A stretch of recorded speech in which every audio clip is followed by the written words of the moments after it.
শ্রীমদ্ ভগবদ গীতায় শ্রীধর স্বামীর সুবোধিনী টিকায় আমরা অষ্টম অধ্যায় অক্ষর ব্রহ্মযোগ এটি পড়ছি। আমরা 10 নম্বর শ্লোক পর্যন্ত আগের দিন পড়েছি। আজকে আমরা তারপরে 11 নম্বর শ্লোক থেকে শুরু করব। প্রথমে আমরা গীতা ধ্যানের মঙ্গলাচরণের একটি শ্লোক, সেটা আমরা আগে পড়ে নিই সূচনায়। ও वसुदेव सुतं देवं कंसचाणूरमर्दनं देवकी परमानन्दं কৃষ্ণং বন্দে জগদ্গুরুম। আমরা মূল শ্লোকে চলে আসি। অষ্টম অধ্যায়ের 11 নম্বর শ্লোক থেকে শুরু করব। এর আগের শ্লোক অবধি আমরা কি দেখেছি না, তিনি বলছেন যে প্রয়াণের সময় যে অর্জুনের প্রশ্ন ছিল যে সেখানে তাকে কি করে তাকে জানা পাওয়া যাবে, সেই সূত্রে বলেছিলেন যে মা মনুস্মরে যুদ্ধ সর্বদা আমার স্মরণ করো এবং তোমার সধর্ম পালন করো। এরপর বলেছিলেন অভ্যাসের দ্বারা তাকে চেনা যায়, যেটি সূচনা 8, 9, 10 তিনটি শ্লোকে আগের দিন পড়া হলো। আজকে 11 নম্বর শ্লোকে সেই বিষয়টি আর বিস্তার করে বলবেন। প্রথমে সেই পরমাত্মার তার যে স্বরূপের কথা সেখানে বলছেন, তার প্রশংসার রূপে বলছেন 11 নম্বর শ্লোকে অষ্টম অধ্যায়। শ্রী ভগবান উবাচ যদক্ষরং বেদবিদো বদন্তি विशन्ति यद्यतयो वीतरागः यदिच्छन्त ब्रह्मचर्यं चरन्ति तत्ते पदं संग्रहेण प्रवक्ष्ये। এই শ্লোকটি আগে যেমন আমরা কয়েকটি শ্লোক দেখেছি, এই শ্লোকে অনুষ্ঠিত ছন্দ নেই। আমরা কয়েকটা শ্লোক যেমন বলেছিলাম গীতাতে কয়েকটিতে রয়েছে বিশেষ অন্য ছন্দ,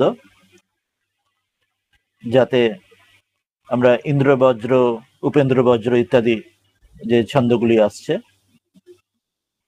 তা এই শ্লোকটি সেই রকমই অন্য ছন্দে রয়েছে। তো আমরা এটি মূলটা পড়া হলে এবার আমরা অর্থ দিয়ে আমরা শুরু করি। বলছেন যে ইয়ৎ ইয়ক্ষরম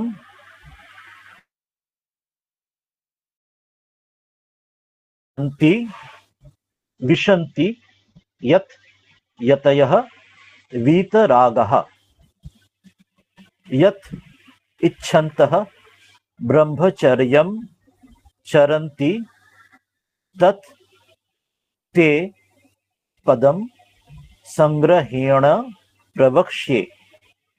অর্থ আসছেন, বলছেন যে হে অর্জুন, বেদবিদঃ, যারা বেদেরকে জানেন, যারা বেদবিদ, বেদের জ্ঞান যারা জানেন, সে বেদকে জাননে বলে বিদ্যমান, তারা ইয়ৎ, সে তার সম্বন্ধে, অর্থাৎ সে সচ্চিদানন্দ পরম স্বরূপের সম্বন্ধে, ঘনরূপ পরমপদ সম্বন্ধে, তিনি তার যে অক্ষরম, অক্ষরম অর্থাৎ যার ক্ষয় হয় না, যিনি অবিনাশী, তাকে বদন্তি, তাকে বলেন, যারা জানেন ঠিক ঠিক তার স্বরূপ, তারা বলেন সে সচ্চিদানন্দ, তিনি অবিনাশী, তারা এইভাবে বলেন।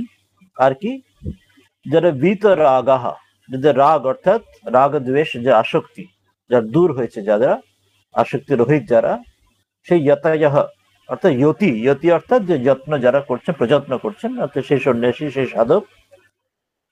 মূলত এখানে ইয়তি অর্থাৎ এখানে হয়তো সন্ন্যাসী বোঝানো হয়, কিন্তু গৃহস্থ ক্ষেত্রেও তিনি প্রযত্ন হয়ে শেখানো সম্ভব সেটি। তো যাই হোক, সেই মহাত্মাজন যারা প্রযত্নশীল সাধক, তারা ইয়ৎ, যে বিষয় অর্থাৎ যে পরমাত্মার বিষয়, বিশন্তি, যেখানে তারা প্রবেশ করেন, অর্থাৎ তার সম্বন্ধে জ্ঞান সম্পূর্ণভাবে জেনে তাকে নিজে আত্মসাক্ষাৎ করেন। এবং আর কি, তারা ইয়ৎ, যে পরমপদ আর যে পরমাত্মা পরমেশ্বরকে ইচ্ছন্ত, তাকে জানতে চেয়ে, জানার ইচ্ছা করে, যে ব্রহ্মচর্যম, যে ব্রহ্মচারীরা, যেটা আমাদের যে আমাদের চতুর্বর্ণ আশ্রমের যে সেখানে ব্রহ্মচর্য, গার্হস্থ, বানপ্রস্থ, সন্ন্যাস, সেখানে যে ব্রহ্মচর্য সেখানে বলছেন। এখানেও তো ওই একই ব্যাপার, যে সেখানে সেই আশ্রমের কথা তো বলা হলো, কিন্তু অন্যরাও, অন্য আশ্রমের ব্যক্তিরাও তারা এইভাবে যদি তারা সাধন করেন, তাদের ক্ষেত্রেও সেটি প্রযোজ্য। তো ব্রহ্মচর্যের চরন্তি, তার আচরণ করেন, সেই পালন করেন, তৎ, সে তার কথা, তাৎ কি, সেই পদম, সেই পরম পদ, তদ বিষ্ণু পরমম পদম, সেই ঈশ্বরে তার কথা, তে তোমাকে সংগ্রহেণ মানে সংক্ষেপে, খুব বিস্তার করে নয়, আমরা কনসাইজলি প্রিসাইজলি সেটি প্রবক্ষ্যে, সেটি আমি তোমাকে এখন বলবো। এটি এই শ্লোকটায় বললেন 11 নম্বর শ্লোকে। আমরা দেখি যে গীতা শ্রীধর স্বামী তার সুবোধনী টিকা এরপর এখানে কি ব্যাখ্যায় আসবেন।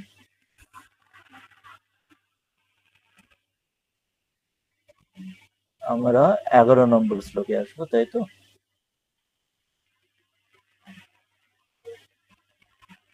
এইখানে 11তে বলছেন যে কেবলাৎ অভ্যাসে যোগাৎ অপি। এই যে অভ্যাসে যোগাৎ কেন না, এর আগের আমরা 8 নম্বর শ্লোকে আমাদের মনে আছে আমরা পড়েছিলাম, সেখানে বলেছিলেন যে অভ্যাসের মধ্যে যুক্ত হয়ে তুমি সেই তাকে একাগ্রভাবে অভ্যাস করে তুমি তাকে জানতে পারবে, এবং তার স্বরূপের কথা 9-10 বলেছিলেন সংক্ষেপে। সেই জন্য বলছেন কেবলাৎ অভ্যাসে জগৎ অপি, শুধুমাত্র অভ্যাস যোগে নয়, তার থেকে আরো কিছু তিনি দিচ্ছেন। শুধুমাত্র মানে প্র্যাকটিস করা নয়, কিন্তু প্র্যাকটিসের সঙ্গে আরো স্পেসিফিক ভাবে আরো কিছু সাধনের কথা বলছেন। তার থেকে কি না, প্রণব ধারণম অভ্যাসম, যে প্রণবকে অবলম্বন করে, ওমকার অবলম্বন করে, যে আমরা অধিকাংশ আমরা যে জানি যে গুরু যে ইষ্ট মন্ত্র বা দেন বা গায়ত্রী মন্ত্র, সেখানে প্রণব ওমকার সেখানে সূচনা থাকে, কোন কোন ক্ষেত্রে কোন মন্ত্রের ক্ষেত্রে অন্তেও থাকে, যাতে প্রণব দ্বারা পুটিত বলা হয় আগে পিছে, সেটা যেমন যেমন যে ক্ষেত্রে যেমন দেওয়া হয়। তো সেই প্রণব যে ওমকার, সে প্রণবাধারম অভ্যাসম অন্তরঙ্গম বিদুৎসু, সে প্রণব রূপ যে সাধারণ, সে সেটি ধারণ করে, অর্থাৎ সেটির সাধনের সাহায্যে যেটি অন্তরঙ্গ সাধন, সেটি আরো সেটি ঘনিষ্ঠ ভাবে, অর্থাৎ শুধুমাত্র অভ্যাস করাটা তো শুধু অনেক এক্সটার্নাল ওয়ে হলো, কিসের অভ্যাস করবে সেটি আরো ওই জন্য আরো স্পেসিফিক ভাবে অন্তরঙ্গ সাধন, যেটি আরো অন্তরের যেটি সেটি আরো বলছেন বিদিৎসু, সেটা বলতে চেয়ে তিনি প্রতি জানিতে, এই বিষয়ে তিনি যেন প্রতিজ্ঞা করছেন যে তোমাকে এখন বলবো, সেটি তোমাকে জানাতে চেয়ে আমি জানাবো।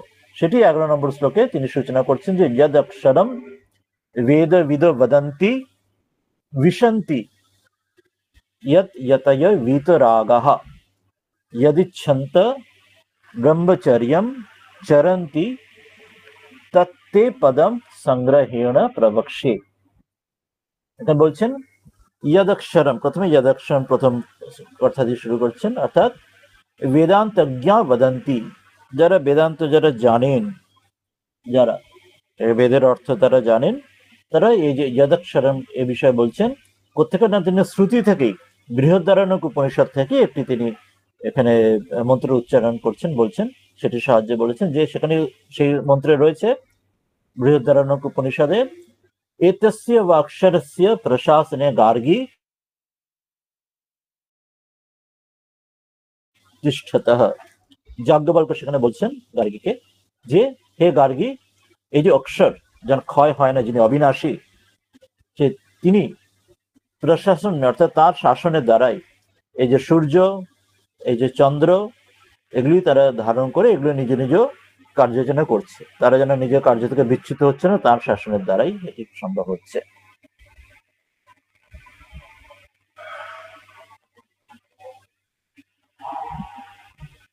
এরপরে এক মিনিট, হ্যাঁ বলছেন ইতি শ্রুতে, শ্রুতিতে এটি বলা হয়েছে বৃহদারণ্যক উপনিষদে 3/8/6।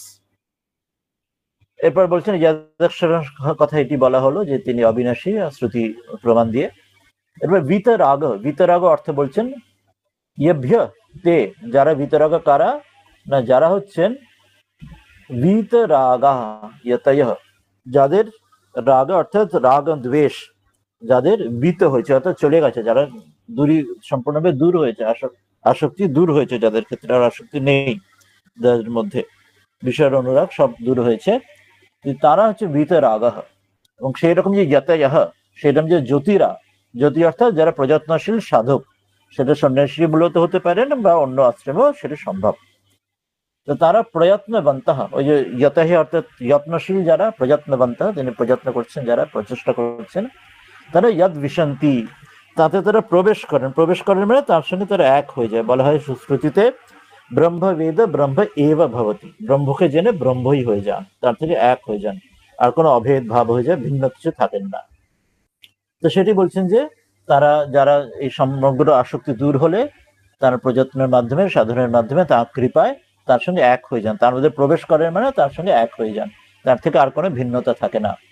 ইয়চ্ছ, আরো কি হয় না বলছেন জ্ঞাতম ইচ্ছান্ত, যাকে জানতে চেয়ে, জ্ঞাতম যাকে জানতে চেয়ে, ইচ্ছান্ত জানার ইচ্ছা করে, কি হয় না গুরুকুলে, গুরুকুলে যে ব্রহ্মচর্য আশ্রমের কথা বলা হলো, গুরুকুলে তো তারা ব্রহ্মচর্যম চরন্তি, ব্রহ্মচর্য আশ্রমে তারা গুরুকুলে তারা প্রবেশ করে সেখানে আচরণ করছেন ব্রহ্মচর্যের আচরণ।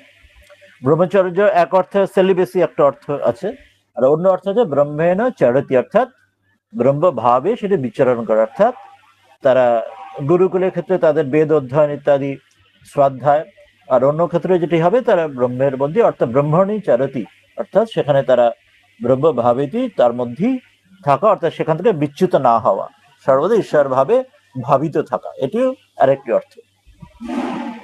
তা বলছেন তাহলে গুরুকুলে সেটা ওই জন্যই বলা হলো ব্রহ্মচর্য আশ্রমে সেটি সম্ভব, সেটি অন্য আশ্রমে সেটি সম্ভব।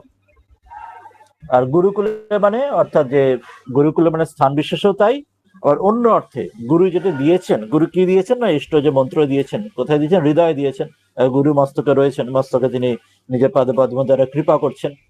তো সেই রূপে যার হৃদয়, যার যার মন নিবিষ্ট সর্বদা নিজের হৃদয়, এবং গুরু পাদপদ্মে তার মন নিবিষ্ট বা নিজের হৃদয় মন নিবিষ্ট, শ্রীরামকৃষ্ণ বলছেন হৃদয় ডঙ্কা মারা জায়গা, তো তিনিও সর্বদা কিন্তু গুরুকুলে বাস করছেন, অর্থাৎ গুরু থেকে পাদপদ্ম থেকে তার মন বিচ্যুত হচ্ছে না। ঠিক যেমন এই কাশীবাসের একটা অর্থ আছে, কাশীবাস যেমন বলা হয় অর্থাৎ বারাণসী বা কাশীতে স্থানে থাকা, আবার এমন উপনিষদে আছে, সন্ন্যাস উপনিষদে বলা হচ্ছে মাইনর উপনিষদগুলিতে, যে ইরা এবং পিঙ্গলা, এই যে আমাদের যে নারী রয়েছে তার মধ্যে সুষুম্না নারী, যার মন সর্বদা ওই ইরা পিঙ্গলার মধ্যে অবস্থিত সুষুম্নায় হৃদয়ের মধ্যে, সেখানে মন সর্বদা রয়েছে অর্থাৎ ইষ্ট পাদপদ্মে, তিনি সর্বদা কাশীতে বিচরণ করছেন। অর্থাৎ ঠিক যেমন বরুণা নদী এবং অসি নদীর মাঝে মাঝে মাঝখানে যেমন বারাণসী, তো সেইটি উপমা রূপে ইরা এবং পিঙ্গলা এই দুয়ের মধ্যে সুষুম্না, এইখানে যার মন সদা নিবাস করছেন তিনি সর্বদা কাশীবাস করছেন, অর্থাৎ তিনি স্থান রূপে যেখানেই থাকুন না কেন তিনি আসলে কাশীতেই, অর্থাৎ কাশী অর্থাৎ সেখানে ঈশ্বর পাদপদ্মেই রয়েছেন। ওই জন্য একটি গানে আছে, গয়া গঙ্গা প্রভাস আদি কাশী কাঞ্চি কে বাঁচায়, কালী কালী কালী বলে আমার অজপা যদি ফুরায়। এখানে সেই ভাবটি এখানে গুরুকুলে ব্রহ্মচর্য চরন্তিটা ব্রহ্মচর্য আশ্রম অর্থেও সঠিক, আবার অন্য আশ্রমে যদি ওই ভাবে ভাবিত হয়ে থাকেন তাহলে সেক্ষেত্রেও সঠিক, ব্রহ্মণী চরন্তি সেইভাবে আচরতি হিসেবে। এরপর বলছেন তত্ত্বে তুভ্যং পদং পদ্যতে গম্যতি ইতি, আর কি যারা সেই যে পদ, যে পরম পদ বিষ্ণু, তদ বিষ্ণু পরম পদ ঈশ্বরের যে পদ, সেটি যারা পদ্যতে অর্থাৎ গম্যতে যারা সেখানে সেখানে প্রাপ্ত হন, যারা কল পদ, যদি সেই পদং প্রাপ্য, যে পদকে পেলে তার সবকিছু তার পাওয়া বা জানা সব হয়ে যায়, যা প্রাপ্য পদ, সেটি সম্বন্ধে সংগ্রহেণ মানে সংক্ষেপেণ মানে সংক্ষেপে, খুব বড় করে বিস্তার করে নয়, যে পদের সেখানে পৌঁছানো যায় বা প্রাপ্ত করা যায় বা জানা যায়, সে সংক্ষেপে প্রবক্ষ্যে তোমাকে বলবো। এবং আর কি বলবো, তৎ প্রাপ্তি উপায়ম, এবং সেই পদের বিষয় এবং সেই পদকে কি করে পেতে হয় তার উপায়ও কথাই আমি সেটাই তোমাকে এখন বলবো। ইতি অর্থ, তো এই শ্লোকে সেটি সূচনা করলেন, এর পরের দুটি শ্লোকে সেটি বিস্তার করে বলবেন সেই প্রাপ্তির উপায়টি, যেটা আগে অভ্যাসের কথা বলেছেন, অভ্যাস করতে, সেটা কিসের অভ্যাস করবে, কিভাবে করবে সেটি এখানে বলবেন, কিসের অভ্যাস এবং কিভাবে অভ্যাস। তে প্রতিজ্ঞাতম উপায়ম, যে প্রতিজ্ঞা করেছিলেন আগের শ্লোকে যে তোমাকে এখন বলবো, সেই উপায়টি সাঙ্গম আহ অর্থাৎ স অঙ্গম আহ, অঙ্গ সহ, তার অর্থাৎ তার যে বিভিন্ন উপায়, তার যে ডিভিশন, স অঙ্গ মানে তার যে এক একটি অঙ্গ, তার বিস্তার করে তার কোনটা কিভাবে কি করতে হবে, ডিটেলস ইন ডিটেলস, সেটি শুধু ব্রিফলি অনেক ডিটেলস, প্রত্যেকটা তার ভাগ, এক একটা ভাগকে আহ বলবেন। সর্ব ইতি দ্বাভ্যাম, দুটি শ্লোকে বলবেন, 12 নম্বর শ্লোকে বলবেন এবং 13 নম্বর শ্লোকে বলবেন। প্রথমে আমরা 12 নম্বর শ্লোকটি দেখি, সেখানে কি বলছেন। বলছেন अंतकाल में योग धारणा की विधि से निर्गुण ब्रह्म के जप ध्यान का प्रकार এবং उसके फल का वर्णन। এই শ্লোকটি অর্থাৎ আমরা বুঝতে পারছি অত্যন্ত ইম্পর্টেন্ট শ্লোক, আমাদের যেটা যারা গুরু কৃপা আমরা যারা যা কিছু জপ ধ্যান আমরা করার চেষ্টা করি যে যা, তো সেই প্রসঙ্গেই তিনি স্বয়ং ভগবান নিজে বলছেন। যে অন্তকালে শরীর যাবার সময় সেখানে যোগ ধারণকে বিধিছে, অর্থাৎ যোগ ধারণের বিধি অনুযায়ী। আচ্ছা, কেউ হাত তুলেছেন, হ্যাঁ বলুন, কিছু বলুন, কিছু বলতে চাইছেন, বলুন। হ্যাঁ মহারাজ জি, এইখানে যে এটা বলছেন যে অক্ষর, যেটা যদক্ষর মিতি, মানে হ্যাঁ এটা কি মানে ওই অক্ষর যদক্ষর মানে অক্ষর ব্রহ্ম যেটা আমরা বলি, হ্যাঁ, এটা কি? এই অধ্যায়ের নামও তাই, এই অধ্যায়ের নামও তাই অক্ষর ব্রহ্মযোগ।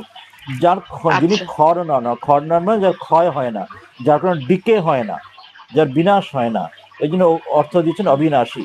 অর্থাৎ সেই পরমেশ্বর ব্রহ্মকে তাকে বোঝানো হচ্ছে, যদ অক্ষরম, যে অক্ষর তো ব্রহ্মকে ব্রহ্মের আরেকটি নাম। তো এখানে যিনি যে হ্যাঁ উপায়টা বলুন। বলছেন, এটা কি সেই নির্গুণ ব্রহ্মের এখানে যে উপায়টা বলছেন সেটা নির্গুণ হ্যাঁ, ব্রহ্মের সাধনের উপায় বলছেন কি, না সগুণ এর ব্রহ্মেরও বলছেন? এর পরের শ্লোকে তিনি এবার উপায়টি শুরু করছেন, যেটা আমরা এখনই পড়বো 12-13। তাতে আমরা দেখবো যে নির্গুণ এবং সগুণ তারা তো ভিন্ন তো নন। যিনি নির্গুণ তিনি আমাদের জন্য, আমাদের কৃপা করার জন্য সগুণ হয়ে আসেন। হুম কারণ হুম নির্গুণকে হুম আমরা হুম কোনো ধারণা করতে পারি, নির্গুণ তো মনের পারে। তিনি হুম একদম হুম হুম কোনোদিন মনের দ্বারা সে ধারণা বা ধ্যান আদি কিছু করতে পারবে না।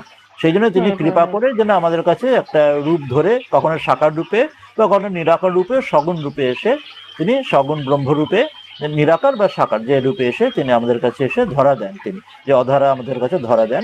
তো সেই পথটা আমাদেরকে তিনি 12-13-তে বলবেন। ফলে বাস্তবিক তিনি আলাদা নন। ওই পূর্ণমদ পূর্ণমিদম যে আচ্ছা। আমাদের মন্ত্রে আছেন, যিনি যিনি হ্যাঁ হ্যাঁ হ্যাঁ যে সগুণ তিনি নির্গুণ, তিনি নির্গুণকে ধরাছোঁয়ার আচ্ছা বাইরে বলে তিনি আমাদের জন্য সহজ হয়ে আসছেন, আমাদের আচ্ছা জন্য সগুণ হয়ে আসছেন। এবার আমাদের আচ্ছা। মনে থাকবেন লীলা প্রসঙ্গতে খেয়াল রাখবেন, যখন তোতাপুরী যে সন্ন্যাস দিচ্ছেন শ্রীরামকৃষ্ণকে, তাতে শ্রীরামকৃষ্ণ বলছেন যে সেই তাকে কপালে ওই কাঁচ ফুটিয়ে বলছেন যে এখানে ধ্যান করো, ওই তার পারছে না হুম হুম যখন হুম হুম প্রথমটা, কেন হুম কেন হুম বলছেন না, হুম প্রথমটা তাকে মায়ের রূপ প্রথমে খুব সহজে এসে যাচ্ছে, মানে সগুণ ব্রহ্ম রূপ, কিন্তু হুম মাকে হুম হুম ছাড়িয়ে যে মার যে নির্গুণ রূপ, সেটা কিন্তু আসতে পারছে হুম না হুম সহজে প্রথমটা। হুম তো হুম সেটা হুম যখন উনি সে কপালে ওই কাঁচ ছুঁয়ে বলছেন, তখন হুম হুম দেখাচ্ছেন, বলছেন যে সেই তিনি ওই জ্ঞান ওষি দিয়ে যেন মায়ের রূপকে কাটছেন, এবং মা দেখে প্রসন্ন বদনে, যে মা যেন হাস্য বদনে, যেন মায়ের নিজের যেন, অর্থাৎ মায়ের নিজের কৃপা করে নিজেকে যেন তিনি সরিয়ে বা কাটিয়ে দিয়ে নিজে তার নির্গুণ স্বরূপকে উপলব্ধি করাচ্ছেন। এটি মায়েরই আচ্ছা। কৃপায়। হুম, মায়ের কৃপায়, মানে হ্যাঁ। অর্থাৎ তিনি একে, যিনি মা তিনি, যিনি ব্রহ্ম তিনি কালী, বা তিনি যে যা কালী। রূপে, যে যা ইষ্ট রূপে হোক হুম না হুম কেন, হুম হুম হুম তা তিনি কৃপা করে তাকে প্রথমে এই সগুণ রূপটা দেখান, মানে ধাপে ধাপে। এই যেমন হুম নার্সারি থেকে কলেজ, স্কুল, তারপর কলেজ, তারপর পিএইচডি, তারপর ইউনিভার্সিটি, এইভাবে ধাপে ধাপে। তো তিনি হুম প্রথমে সগুণ রূপে আসেন, তারপরে তিনি স্বয়ং সেই রূপটা সরিয়ে দেন, যার জন্য যে সাধকের প্রারব্ধ অনুযায়ী ঈশ্বরের ইচ্ছায় সেটি প্রাপ্য, তার জন্য সেটি সরিয়ে দিয়ে তাকে তার নির্গুণ স্বরূপে উপলব্ধি করান, রেয়ার সাধকদের জন্য, যাদের তিনি দিয়েছেন। ঠিক। ঠিক আছে বলছি। হুম, ঠিক পথটা আছে। ওই সগুণ দিয়ে পথ থাকে। হ্যাঁ। তা আচ্ছা, বলছেন তাহলে ঠিক আছে। অন্তকালে শেষ সময়ে শরীর যাবার সময় যোগ ধারণা, যে অর্থাৎ যোগ ধারণ মানে যোগ, পতঞ্জলি যোগসূত্রে বা যেভাবে বলা আছে সেটাও এখানে আমাদের জন্য এটা ভাবে বুঝবো যে আমাদের ওই যে গুরু যাকে যেমন যা উপায় যা দিয়ে গেছেন এটা প্রত্যেকের জন্য, তো সেই উপায়ের দ্বারাই, যেখানে যেমন যাকে গুরু যে প্রক্রিয়া বলে গেছেন, যেভাবে সাধন ভজন ইত্যাদি করবেন, সেই যোগ ধারণ মানে সেই উপায়ের ধারাই, সেই বিধির দ্বারাই निर्गुण ब्रह्मर যে জপ ধ্যানকে প্রকার এবং উসকে ফলকে বর্ণন, অর্থাৎ নির্গুণ ব্রহ্মকে যে অমুকারের জন্য নেবো, কিন্তু তার যে প্রক্রিয়া, যেটার ধারে আমরা ধীরে ধীরে তাকে পৌঁছবো, সেটা এখানে আমরা জানি। এরপরে আমরা এই দ্বাদশ অধ্যায় সেখানে আসবেন, যে বলা হবে নির্গুণ ব্রহ্ম সাক্ষাৎ ভাবে উপলব্ধি, সেটা অত্যন্ত খুব কম মানুষই, দেহধারী যারা দেহ অভিমানী পারি না, তাদের জন্য ভক্তি যোগের মাধ্যমে এই সগুণের মধ্যে দিয়ে এগোতে হয়। আর এখানে ভেরি রেয়ার সাধক যদি কেউ পারে, তো সেটা ওইরকম উচ্চ কোটির যারা সাধক, তো তারা যদি পারেন, তার প্রত্যক্ষ ভাবে সেখানে আমরা দেখবো, এখনই তখন দেখাবেন যে তারা ওই দুই ভ্রুর মাঝে সেখানে মনকে সেখানে রাখছেন। এখনই আমরা সেটা দেখবো। সাধারণভাবে আমাদের ক্ষেত্রে আমরা হৃদয়ে আমরা ধ্যান করি, সেটা একবারে জানি। এবং বিরজানন্দজি তিনি একবার দুই ভ্রুর মাঝে তিনি ধ্যান করছিলেন। তো তারপরে তার মাথা ধরা হচ্ছিল, অনেক কষ্ট, অনেক ডাক্তার ইত্যাদি, তাই চিকিৎসা হচ্ছে না। যখন মা শুনছেন, শ্রীমা শারদা দেবী শুনছেন, তখন বলছে ও কি করছো, ও তো অনেক উচ্চ ভাবের ওর কথা, ওটা প্রথমে ওরম করলে ওটা ওর অসুবিধা হতে পারে। তো তিনি তখন দেখিয়ে দিলেন মা বিরজানন্দজিকে যে হৃদয় ধ্যান করা। তো এটি হচ্ছে অধিকারী বিশেষে প্রথমের ভিতরে অর্থাৎ উচ্চ অধিকারী না হলে ওই যেটা দুই ভ্রুর মধ্যে যেটা একদম সরাসরি নির্গুণের দিকে যাওয়া সেটি কিন্তু অত্যন্ত কম কম সাধকই সেটি পারেন অধিকারী বিশেষে। অধিকাংশ ক্ষেত্রে ঠাকুর যেমন বলছেন শ্রীরামকৃষ্ণ হৃদয়ের মধ্যে দিয়ে সেখান দিয়ে করা। তো এখানে প্রথমে উচ্চ তত্ত্বটা দেখিয়েও দেবেন যে সেটা, কিন্তু আমাদের অধিকাংশের জন্য আমরা যেটি আমরা এই শুনলাম যে বিরোচন্দির ক্ষেত্রে মা বলছেন তার সে মাথা যন্ত্রণা ইত্যাদি হচ্ছে, তো আমাদের অধিকাংশ ক্ষেত্রে আমরা শ্রীরামকৃষ্ণ যেমন হৃদয়ের অঙ্ক আমরা জায়গা সেটাই নেবো, কিন্তু এখানে আমরা এটা পড়ে নেবো যেটা শাস্ত্রে যেমন বলা রয়েছে সেটা আমরা জেনে রাখবো থিওরি অন্তত। তা 12-13 একসঙ্গে আমরা পড়ে নিচ্ছি তাহলে। বলছেন যে 12 এবং 13 অষ্টম অধ্যায়। सर्वद्वाराणि संयम्य मन हृदि निरुध्य च मूर्ध्याधायात्मनः प्राणम् आस्थित योग धारणम् ओमित्येकाक्षरं ब्रह्म व्याहरन् मामनुस्मरन् यः प्रयाति त्यजन् देहन् स याति परमां गतिम्। এগুলো দেখছি আবার আমরা সেই ওই অনুষ্টুপ ছন্দতে ফিরে এসেছি, যেটা আগে যেটা আমি ইন্দ্র বজ্র ওই ছন্দে ছিলাম, যেটি একটু কঠিন ছন্দে মাঝখানে একটু ছিলাম, এখন আবার আমরা অনুষ্টুপ ছন্দে চলে এসেছি। তো এবার এটার অর্থ এক এক করে আসি। বলছেন সর্বদ্বারাণি সংযম্য মনঃ হৃদি নিরুধ্য চ মূর্ধনি আধায় আত্মনঃ প্রাণম আস্থিতঃ যোগ ধারণম। এটি 12 নম্বর হইলো। এবার 13-তে আসছেন। ওম ইতি একাক্ষরম ব্রহ্ম व्याहरन् माम अनुस्मरन् यह प्रयाति त्यजन् देहम सह याति परमाम गतिम। অর্থে আসছেন যে হে অর্জুন, সর্বদ্বারাণি সমগ্র দরজা, কোন দরজাগুলি কোনটা না ইন্দ্রিয়দের যে দরজা, ইন্দ্রিয়গুলোর জন্য দরজার মতো, কারণ ইন্দ্রিয়র দ্বারা আমরা জগৎকে আমরা চিনি জানি, জগতের সঙ্গে কানেক্ট করি আমরা। বাড়িতে দরজা বন্ধ করে দিলে যেমন আর বাইরের জগতের সঙ্গে কোনো সম্পর্ক থাকছে না, ঘরের মধ্যে শুধু রইলাম, সেরকম ইন্দ্রিয় দরজাগুলো বন্ধ করে দিলে আমি বাইরের জগতে বহির জগতের সঙ্গে মন রইল না, অন্তর জগতে যেখানে আমার ইষ্ট রয়েছেন সেখানে মন দিতে পারবো। সেই জন্য বলছেন সর্বদ্বারানি ইন্দ্রিয় রূপ সকল দরজাগুলিকে সংযম সংযমিত নিয়মিত করে, অর্থাৎ সেখানে যেন বন্ধ করে জানো। সে দ্বিতীয় অধ্যায় পড়েছিলাম সে কচ্ছপের মতো, কচ্ছপ যেমন নিজের হাত পা যেমন পা গুলো গুটিয়ে নেয় সেই উদাহরণ মতো চ, এবং আর কি মনকে হৃদি, এই যেখানে বলছেন হৃদয়, ওই হৃদয় ডং তো আমার জায়গা, সেখানে মনকে হৃদয়ের মধ্যে নিরুদ্ধ, সেখানে নিরুদ্ধ করে, অর্থাৎ সেখানে স্থির করে, সেখানে যাতে সেখানে মনকে ওখানে স্থির করে না দিয়ে, এবং প্রাণম প্রাণকে কোথায় বলছে মূর্ধনি মস্তকে, এটা পরে ব্যাখ্যায় আসবেন, প্রাণকে মস্তকে আধায় মস্তকে স্থাপন করে, আধায় অর্থাৎ স্থাপন করে রেখে, আত্মনঃ আত্মন অর্থাৎ পরমাত্মা ঈশ্বর সম্বন্ধী, যোগ ধারণা যোগ ধারণা যে বিধি যেমন গুরু বা যেমন দিয়ে গেছেন তাতে আস্থিত সেইভাবে স্থির হয়ে, ধ্যানের প্রক্রিয়া বলছেন যে ধ্যানের মেডিটেশনের কথা, স্থির হয়ে তিনি সাধক, ইহা সে পুরুষ সেই সাধক জপের কথা বলছেন, ইতি এক অক্ষরম এক যে অক্ষরূপ সেই যে ব্রহ্মের যে কঠোপনিষদ ওমকারের কথা বলা হচ্ছে, সেই তাকে ব্যাহরণ মানে তাকে উচ্চারণ করতে করতে মাম আমাকে, আমাকে যে পরব্রহ্ম আমাকে অনুস্মরণ আমাকে স্মরণ চিন্তন করতে করতে, দেহম এই দেহকে শরীরকে ত্যাগ করে, ত্যাজন প্রয়াতি যখন শরীর ত্যাগ করে যায় তখন সাহা সেই যে পুরুষ তিনি, পরের শ্লোকে আরেকটু আছে, তিনি সেই পরমাম গতিম সেই যে পরম গতি তাকে তিনি ইয়াতি তাকে ঠিক ঠিক তিনি প্রাপ্ত হয়ে যান। এটা অনেকটা বলা হলো দুটি শ্লোক একসঙ্গে মিলিয়ে। তা এখানে ওই শুধু এক অক্ষর হিসেবে ওই যেটা বলা হলো যে নির্গুণ ব্রহ্মের জন্য শুধুমাত্র এক অক্ষর ওমকারের বলা হচ্ছে সেখানে, যে শূন্য শিব জ্যোতির ক্ষেত্রে।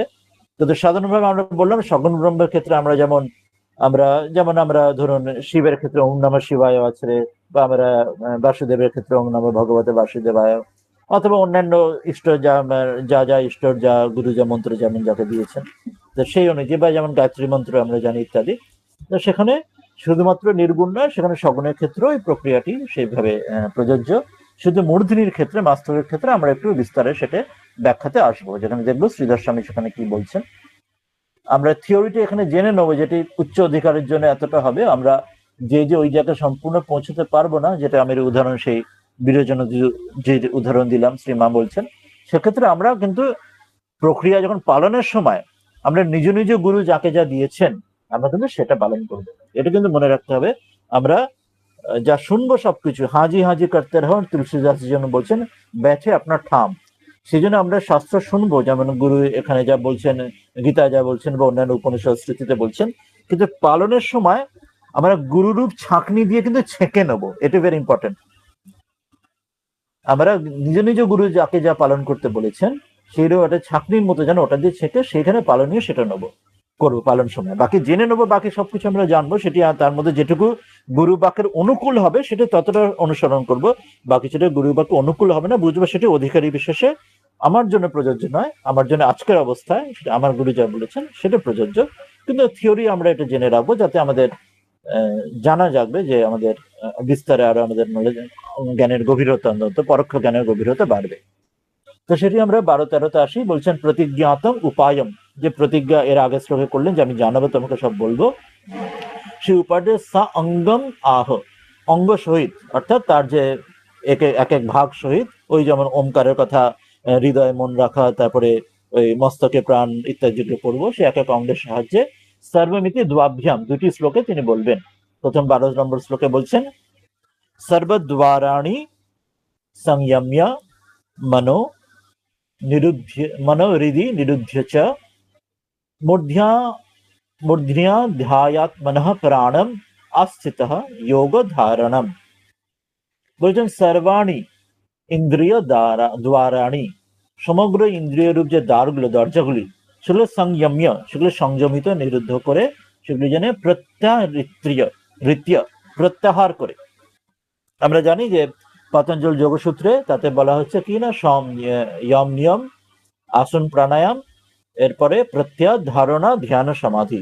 এই যে প্রত্যাহার কথা বলা হলো পঞ্চম, পতঞ্জলি যোগসূত্রের পঞ্চম স্টেপ। সে প্রত্যাহার কথা বলছেন প্রত্যাহৃত্য, অর্থাৎ প্রত্যাহার করে জগৎ থেকে যেন গুটিয়ে নেওয়া। সে দ্বিতীয় অধ্যায় গীতা ছিল, সেই কচ্ছপের মতো নিজের পা গুটিয়ে নেয়, সেই ভাবটি প্রত্যাহার করে। উদাহরণ দিচ্ছেন চক্ষুরাদিবিহি, চোখ এক্সেট্রা, চোখ কান অর্থাৎ প্রত্যেকটি ইন্দ্রিয়কে, চোখ আদি, চোখ এবং অন্যান্য এক্সেট্রা আদিবিহি বাহ্য বিষয় গ্রহণম, চোখ যেমন বাইরের জিনিস দেখে, কান বাইরের জিনিস শোনে, প্রত্যেকটা ইন্দ্রিয় বাইরের জিনিসগুলো থেকে গ্রহণ করে তাকে ভেতরে খবর দেয়।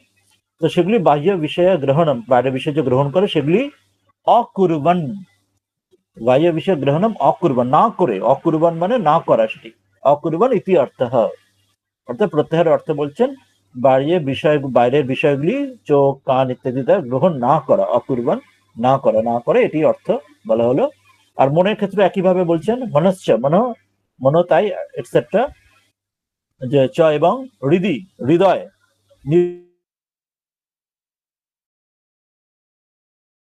সব জায়গায় চিন্তা করে। আমরা এখানে বসে আছি, আমরা বিদেশের কোনো কথা ভাবছি, আমি ভাবতে যাচ্ছি, আমরা বসে আছি আমি দেখবো কোথায় মন দৌড়চ্ছে, সেখানেও মনকেও সেরকম হৃদয়ের মধ্যে, হৃদয় গুহায় যেখানে পরমাত্মা রয়েছে সেখানেই মনকে রেখে দিয়ে যেন সেই একটা যেন ইষ্ট পাদে যেন একটা সেই ওই পাতলা সিল্কের যেমন সেই যেমন সুতো বা এরম হয়, তন্তু হয়, সেটার দ্বারা যেন নিজের মনকে যেন তার পাদে বেঁধে রেখেছে। সিল্কের মধ্যে পাতলা এরম কেন, যেন সেটা খুব হালকা, যেটি কোনো কোনো তার পাদে যেন কোনো আঘাত সেটি না লাগে, এরকম ভাবেন। এটি ভাব, আমরা ভাব কল্পনা আমরা এগুলো নিতে পারি।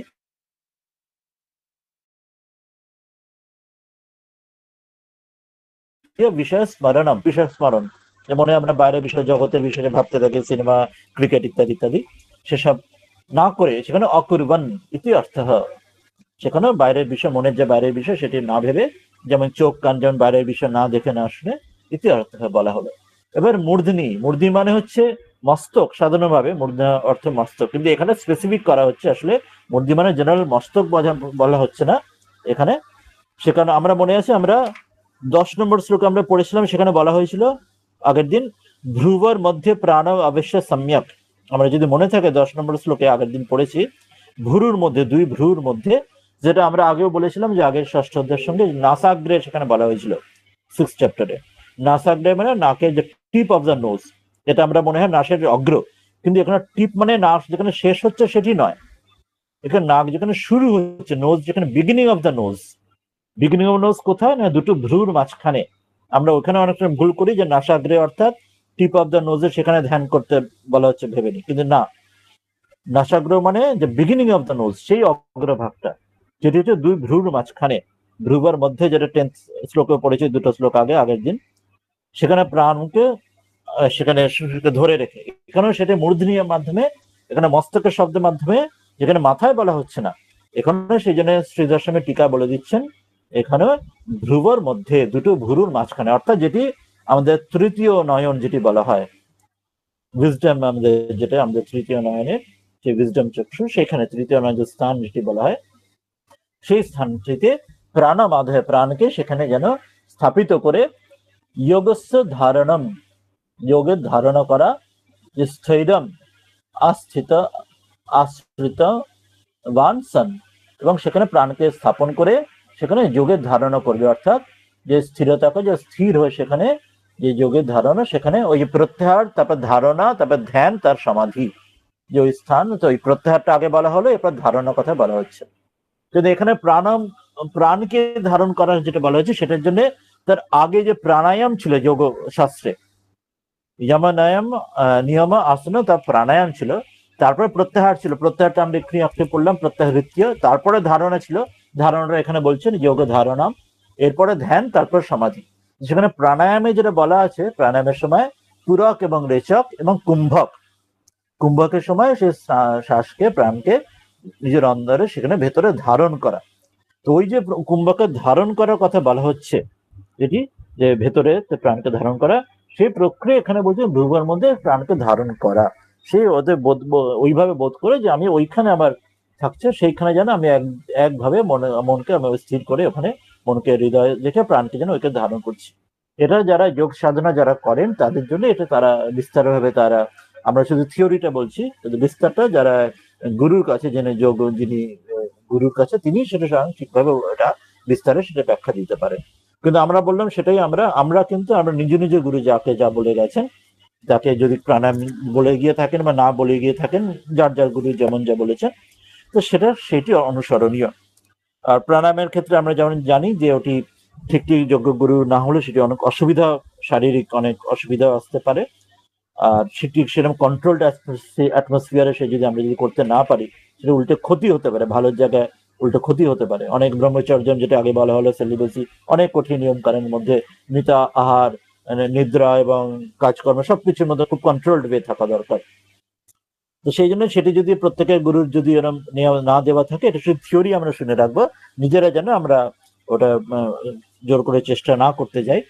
আর স্বামীজি শুধু এতে বলছেন রাজযোগে, এবং খুব ছোট্ট করে স্বামীজির একটি জায়গায় আছে, পড়ে দেখবেন, সরল রাজযোগ বা 6 লেসন্স অন রাজযোগ, তাতে সংক্ষেপে তিনি বলছেন, সেখানে একটি নারী শুদ্ধির কথা বলছেন। তার সম্পূর্ণ যেটা প্রাণায়াম, যেটা বলা হলো পুরক, রেচক, কুম্ভক দ্বারা, সেটি যদি কঠিন এবং যোগগুরুর সান্নিধ্য ছাড়া সেটি করা বিপজ্জনক হতে পারে, কিন্তু নারী শুদ্ধি একটা তিনি শঙ্করাচার্যকে উল্লেখ করে বলছেন, সেটি অনেকটা সহজ, সেটি আমরা সহায়ক হিসেবে আমরা করতে পারি।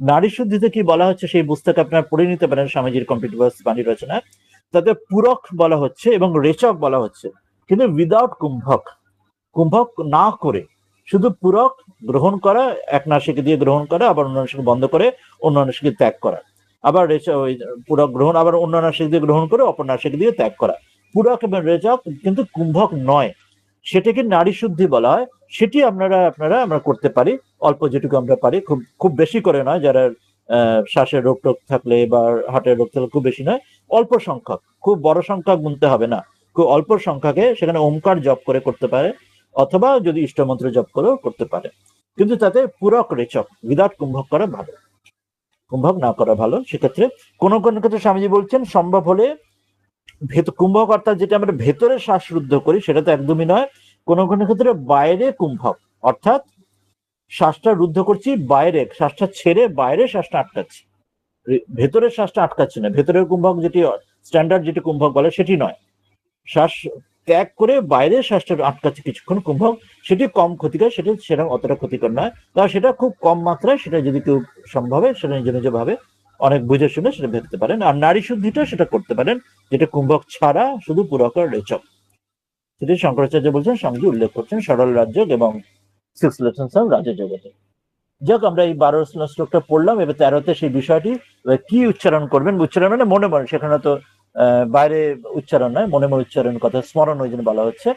তো 13 নম্বর সেটি বলছেন, ওম ইতি একাক্ষরম ব্রহ্ম ব্যাহরণ মাম অনুস্মরণ ইহ প্রয়াতি ত্যজন। বলছেন ওম ইতি একম ইয়দ অক্ষরম, ওম রূপ ওমকার যে প্রণব, সেটি যে এক অক্ষর, যেটি এই ওমকার, সেটি যে অক্ষরম যে অক্ষর, তদ এব ব্রহ্ম বাচকত্বাৎ, সেটি ব্রহ্মের বাচকর্তা, সেটির দ্বারা ব্রহ্মকেই বোঝায়। কঠোপনিষদে এই বিষয়ে বিস্তারে আসছেন যে ওমকারের দ্বারা তিনি হচ্ছে ব্রহ্মের বাচক, তস্য বাচক প্রণব।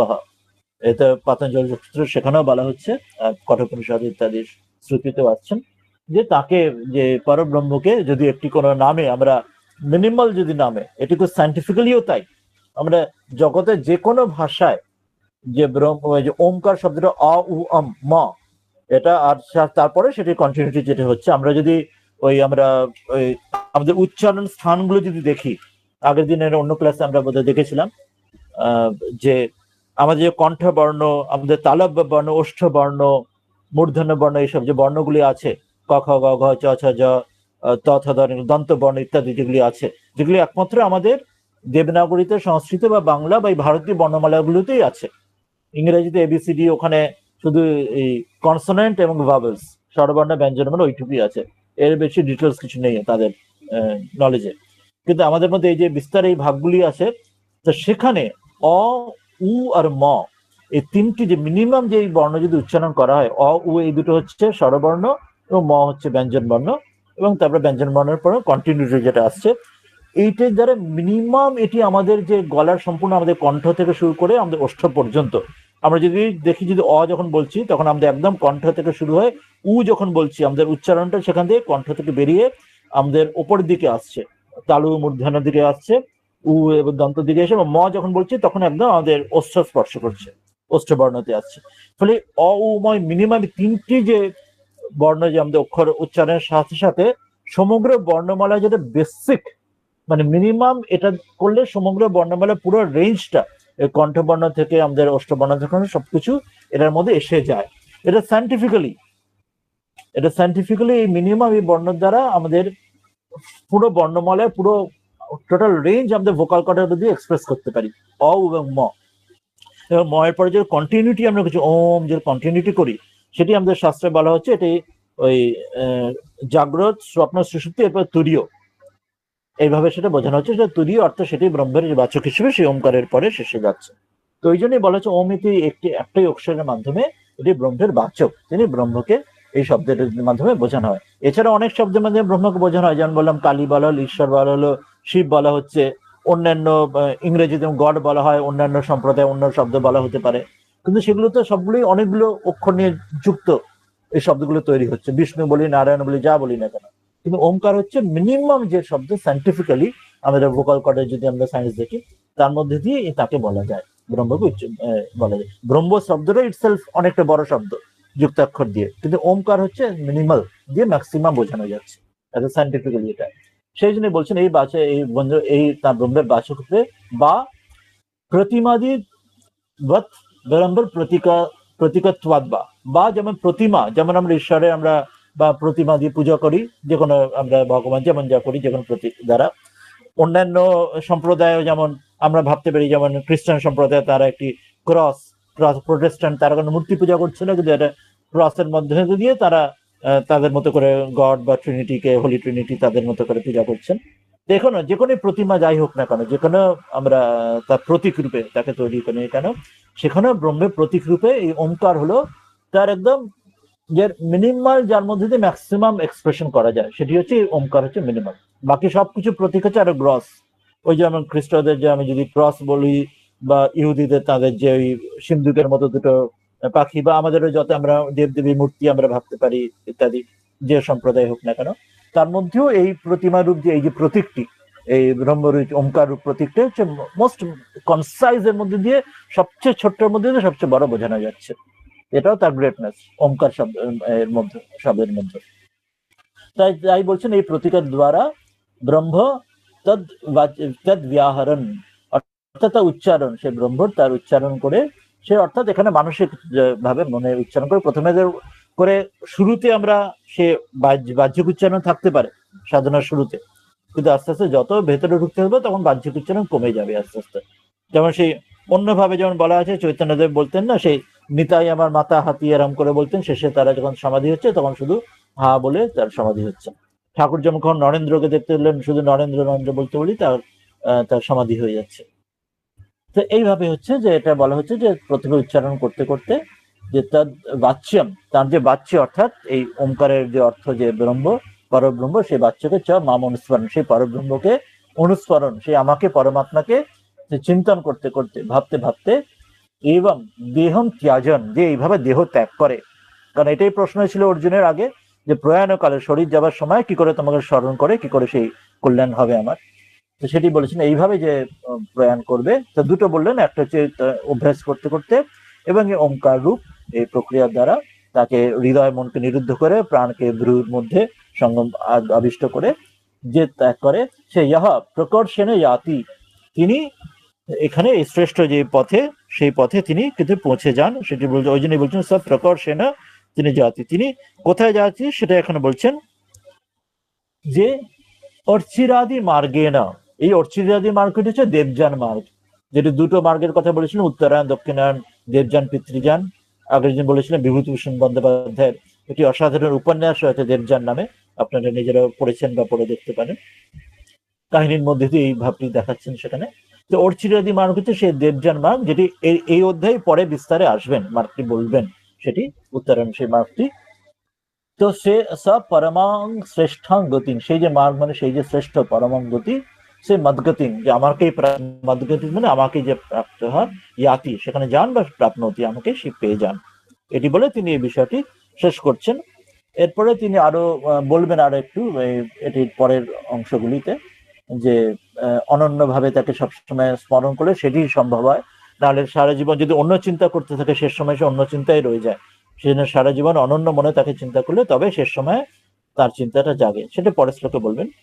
তো আমরা পরের শ্লোকে যেতেও পারি, 15 মিনিট রয়েছে, অথবা কারোর যদি কোনো আলোচনার প্রশ্ন, সাজেশন, ফিডব্যাক কিছু থাকে সেটা তো চলে যেতে পারি। কেউ যদি কিছু বলতে চান বলবেন, না হলে পরের শ্লোকে যাবো। মহারাজ, যেটা বোঝাচ্ছেন প্লিজ বোঝান। কোনটা? কোনটি? হ্যাঁ, কুম্ভক না বলে কুম্ভক যেটা বোঝালেন ওটা বুঝতে পারিনি, মানে আচ্ছা, সাধারণভাবে যেটা নিজ নিজ গুরু যদি আপনাদের যেমন দিয়ে থাকেন প্রাণায়ামের সম্বন্ধে যা কিছু বলে থাকেন, সেটা যে যা গুরু যা বলে থাকবেন, নিজ নিজ গুরু যে প্রাণায়াম মধ্যে কুম্ভক রেচক পুরক যা বলে থাকবেন সেটা অনুসরণীয়। আর এখানে আমরা নির্দিষ্ট থিওরিটা পড়ছি, সেই জন্য আমরা বলেছি অনুসরণ করার সময় গুরুরূপ ছাঁকনি দিয়ে ছেঁকে নেওয়া। আমরা স্মৃতিতে যা পড়ছি, এটাই যে আমরা খুব সুন্দর লাগলো, খুব এক্সাইটেড হলাম, বা এটা খুব দারুণ একটা প্রক্রিয়া লাগছে বলে আমি এটা ফলো করবো, এরকম ফলো করার নয়। অনেক পরে যখন আমরা সাধনে এগিয়ে যাই, তখন মন গুরু হন, তখন মন ঠিক বলে দেন এটা তোমার করণীয় বা করণীয় নন, বা গুরু আর এক রূপে এসে যেন তিনি অন্য এক মুখ দিয়ে বলেন, সেটা একটা দূরের অনেক যাওয়ার পরে। কিন্তু শুরুতে গুরুরূপ ছাঁকনি দিয়ে ছেঁকে নিতে হবে, অর্থাৎ আমরা এখানে যেগুলো পড়বো সেটাই যে ফলো করবো তা না, নিজে গুরু যা বলবে।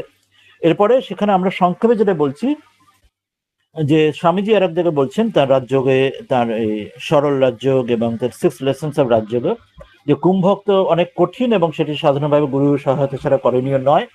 আর সাথে ঠিকঠাক সবকিছু না থাকলে তাদের উল্টে অসুস্থতা আসতে পারে, ভালো হচ্ছে মন্দ ক্ষতি হতে পারে। কিন্তু সেখানে শ্রী শঙ্করাচার্যকে উল্লেখ করছেন তার শাস্ত্রে, তার ভাষ্যে অন্য জায়গায় নারী শুদ্ধির কথা বলছেন, সেটি শঙ্করাচার্য উল্লেখ করছেন, এবং সেটিকে শঙ্করাচার্যকে কোট করে স্বামীজি উল্লেখ করছেন, নারী শুদ্ধির কথা বলছেন, সেটি করা যেতে পারে। নারী শুদ্ধিটা কিরকম? নারী শুদ্ধিতে ওই প্রাণায়ামের মধ্যে পূরক এবং রেচক, অর্থাৎ শ্বাস গ্রহণ করা এবং শ্বাস ত্যাগ করা। প্রক্রিয়াটা তো আমরা বেসিকটা তো জানি যে একটা নাসিকা বন্ধ করে অন্য নাসিকা দিয়ে শ্বাস গ্রহণ করে, তারপর অন্য নাসিকা বন্ধ করে অন্যটা দিয়ে উল্টো দিয়ে শ্বাস ছাড়া। এবার আবার প্রক্রিয়াটা উল্টে যাবে, অন্য নাক থেকে বাঁ থেকে ডান, ডান থেকে নাক, এভাবে চলবে। সেটা মিনিমাম, যেটা যত মিনিমাম, খুব বেশি কাউন্ট নয় শুরুতে, ওই 4 বা আর যত মিনিমাম পারেন। শারীরিক অসুস্থ হার্ট বা লাংস থাকলে তো আরো কম করা বা না করা ভালো হয়তো। তা সেটিকে ওমকার জপ করে অথবা নিজে ইষ্টমন্ত্র জপ করে শুধু পূরক এবং রেচক এটুকু করতে পারেন, সেটি ক্ষতিকর হবে না, সেটি বরং সহায়ক হবে। ওটাকে নারী শুদ্ধি বলা হয়। এটি কয়েক সপ্তাহ করলে ওটি আমরা জপ ধ্যানের আগে চাইলে করতে পারি, উইদাউট কুম্ভক। এটি শঙ্করাচার্য মেনশন করছেন, স্বামীজিও মেনশন করছেন।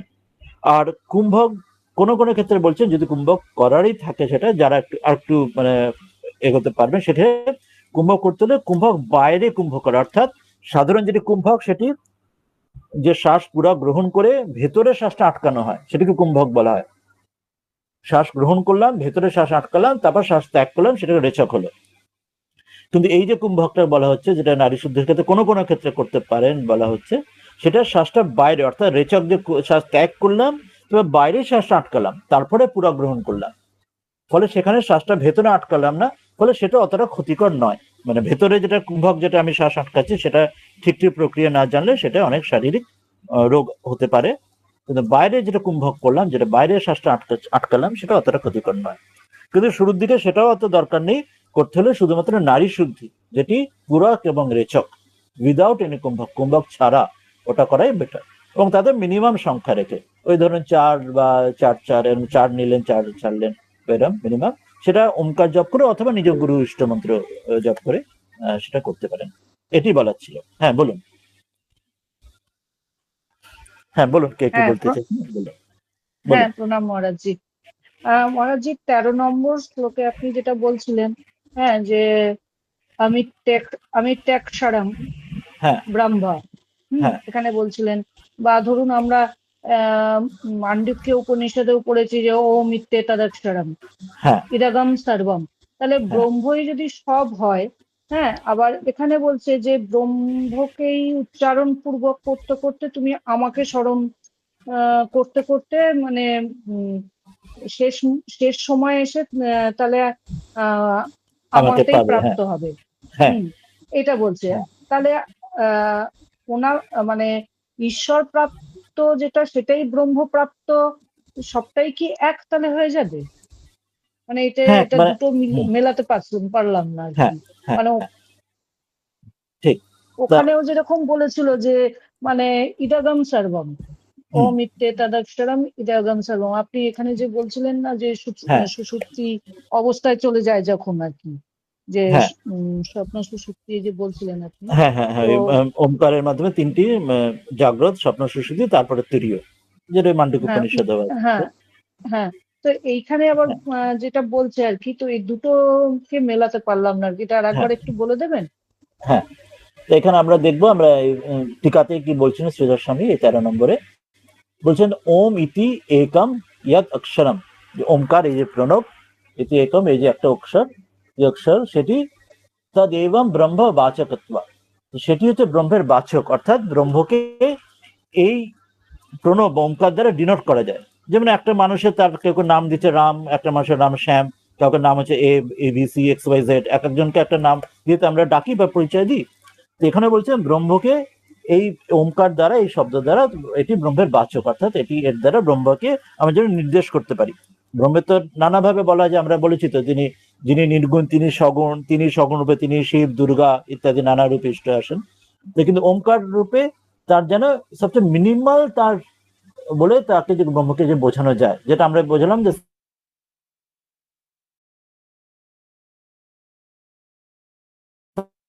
পারি বর্ণমালা যাকে ওম শব্দটার মধ্যে দিয়ে অ উ ম এটা যে উচ্চারণ করি, আমাদের সমগ্র বর্ণমালার যে আমাদের কণ্ঠবর্ণ থেকে অষ্টবর্ণ পর্যন্ত যা কিছু ভোকাল কর্ড আমাদের আমাদের A to Z ইংরেজিতে বলুন বা অন্যান্য যে কোনো ভাষায় যা কিছু শব্দ উচ্চারণ করতে পারি, এই মিনিমাম এই অ উ মর মাধ্যমে সেই পুরো ভোকাল কর্ডের পুরো ট্রান্সজিশনটা এই শব্দের দ্বারা দেওয়া যায়, বলা যায়।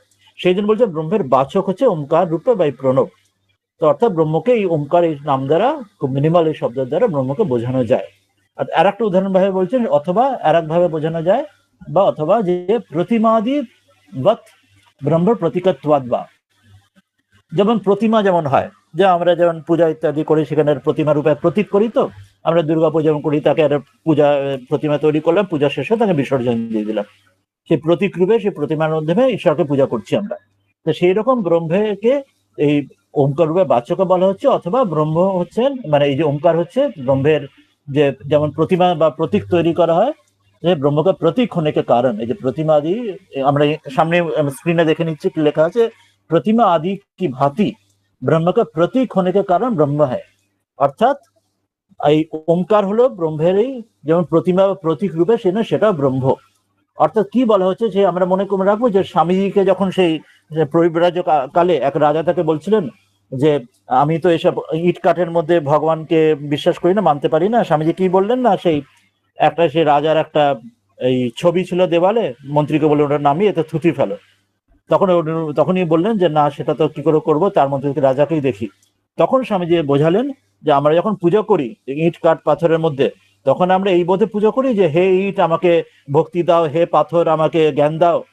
আমরা তো ওই মানে ওই ওই ওই প্রতিমাটা ইট দিয়ে তৈরি বা পাথর দিয়ে তৈরি বা ধাতু দিয়ে তৈরি, কিন্তু আমাদের মনে তো ওই ভাব থাকে না যে আমরা ইটকে প্রার্থনা করছি বা পাথরকে প্রার্থনা করছি বা ধাতুকে প্রার্থনা করছি। আমরা তার মধ্যে ঈশ্বরকেই আমরা ভাবি, দেখে তো ঈশ্বরকে প্রার্থনা করি। এখানেও তেমনি যখন আমরা এই ওমকার যখন বলা হচ্ছে, উচ্চারণ করছি, তাকে দুভাবে বলা হলো। ওমকার প্রথমটা বলা হয় তিনি ব্রহ্মের বাচক, অর্থাৎ যেটা আমরা বললাম যে লিঙ্গুইস্টিক দিক দিয়েও তিনি ব্রহ্মের কে আমরা যদি যে কোনো শব্দ যা আমাদের ভোকাল করে উচ্চারণ করতে পারে, সেটার ভেরি মিনিমালিটি, এটার মাধ্যমেই তাকে বোঝানো যায়।